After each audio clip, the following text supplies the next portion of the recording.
நாள் அப்படிதான் இருந்துச்சு போகும்போது, அதுக்கப்புறம் நார்மல் ஆயிடுச்சு.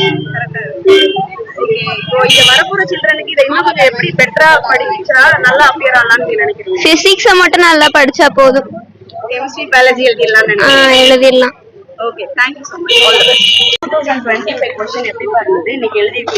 ஈஸியா இருந்துச்சு, ஆனா கொஞ்சம் அட்டெண்ட் பண்ண டைம் பத்தல. பிசிக்ஸ் கெமிஸ்ட்ரி டஃபா இருந்துச்சு, பயாலஜி எழுதலாம்.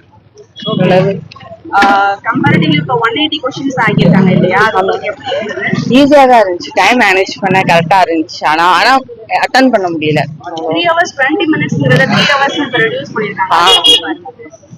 ஓகே நான் எழுதிடலாம், பட் ஆனா கன்சியூம் பண்ணி ப்ராப்ளம் சால்வ் பண்ண டைம் பத்தல.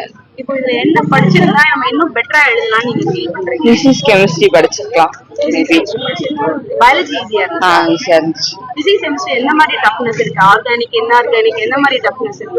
ஆர்கானிக் தான் டஃபா இருந்துச்சு.